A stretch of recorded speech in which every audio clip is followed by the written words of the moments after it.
J'ai avec moi un iPhone 12 mini, on va voir ensemble si ça vaut réellement le coup de l'acheter en 2025.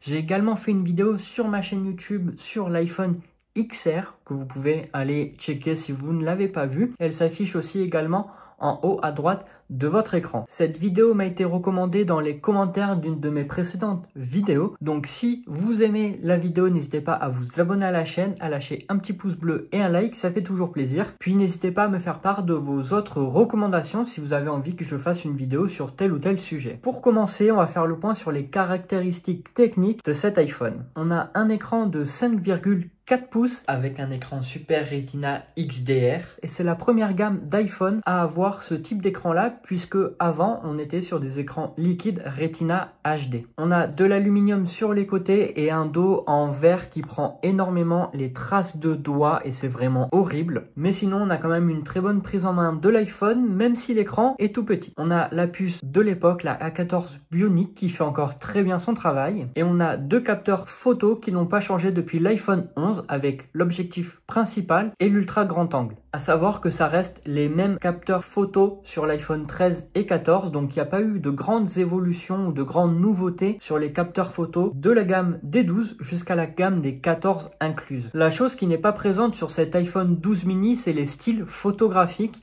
Mais en même temps, j'ai envie de vous dire, c'est pas une très grande perte puisque à l'heure actuelle, qui utilise réellement les styles photographiques, même sur les dernières générations d'iPhone avec l'iPhone 16 qui les possède, est-ce que quelqu'un les utilise réellement? Sur le site d'Apple, sur cet iPhone 12 mini, on aurait jusqu'à 15 heures de lecture vidéo annoncée. Je peux vous dire que c'est pas du tout le cas. On a également le port Lightning sur cet iPhone, donc pas réellement de nouveauté vu que l'iPhone 13 et 14 possèdent aussi le port Lightning. Pour petit rappel, le port USB-C a été mis à partir de l'iPhone 15 selon une loi européenne obligatoire pour Apple. On a le Face ID avec la reconnaissance faciale, le Ceramic Shield, le fait qu'on puisse immerger l'iPhone sous l'eau pendant un certain temps et à certaines profondeurs, ou encore le MagSafe. Bref, un tas de choses qu'on connaît déjà et qui n'ont pas vraiment évolué depuis les nouveaux modèles. Des iPhone mini, il n'y en a eu que deux, le 12 mini et le 13 mini. Il n'y a pas eu de suite, pas eu de 14 mini.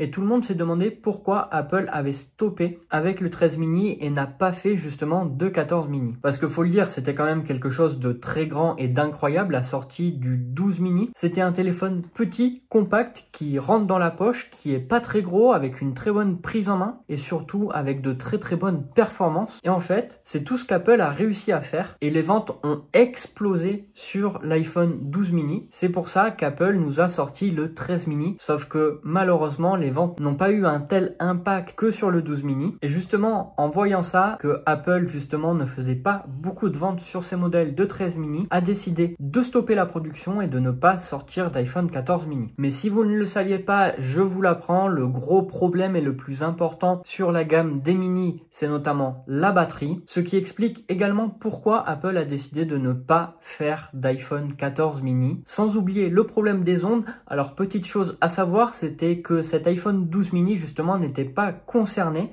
C'était vraiment le 12 normal qui était concerné, comme quoi il émettait trop d'ondes pour les utilisateurs. Alors à savoir que une fois qu'Apple avait sorti sa mise à jour, ça a été vraiment corrigé en 2-3 semaines grand maximum et plus personne n'en parlait. Il émettait suffisamment d'ondes pour les utilisateurs. Du coup, on se pose toujours la question de cet iPhone 12 mini, est-ce qu'il vaut le coup en 2025? Est-ce qu'on doit l'acheter? Parce qu'il a quand même de très bonnes performances, mais comme je vous l'ai dit, son plus gros problème, c'est la batterie. Et faites attention aussi, de temps en temps, il a tendance à énormément chauffer. Au moins, le point positif, c'est que pas besoin de gants en hiver, vous n'aurez pas froid aux mains. Déjà, on sait que Apple maintient en général ses iPhones 5 ans en termes de mise à jour. Et comme sous l'iPhone XR, on est sur du iOS 18, sorti en 2020, cet iPhone 12 mini bénéficiera donc du coup de iOS 19, mais est-ce que c'est réellement une très bonne chose? Concernant la batterie, je vais vous le dire direct, ça va être très compliqué parce que la batterie ne tient pas du tout la journée. Donc si vous consultez beaucoup de contenu multimédia ou jouez aux jeux vidéo ou ce genre de choses, va falloir recharger son iPhone très souvent ou se munir d'une batterie externe quand vous êtes à l'extérieur parce que vous ne finirez pas du tout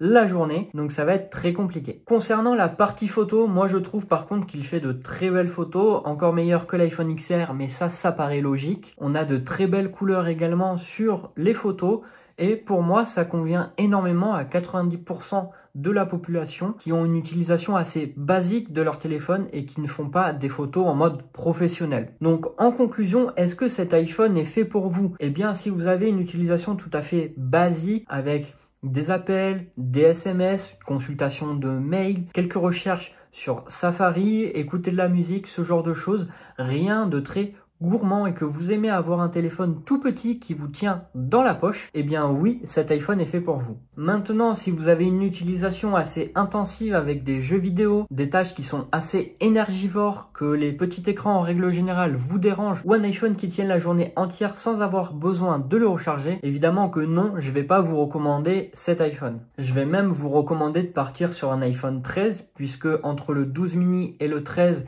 il n'y a pas une grande différence, mais il y a quand même des fonctionnalités en plus sur le 13. Et sur le 13, l'iPhone est bien meilleur en termes de qualité photo, d'autonomie et de performance. Et surtout, il n'est pas plus cher qu'un 12 mini. Après, honnêtement, si la taille d'écran et le fait qu'il soit petit ne vous dérange absolument pas et que le fait de le charger 1, 2, 3, 4 fois par jour ne vous dérange absolument pas, allez-y, foncez parce que c'est un excellent iPhone et vous pourrez vraiment faire énormément de choses avec. J'espère que vous aurez apprécié cette vidéo. N'hésitez pas à vous abonner à la chaîne si ce n'est pas déjà fait, liker, commenter et partager. Prenez soin de vous et on se retrouve pour de prochaines vidéos. Ciao!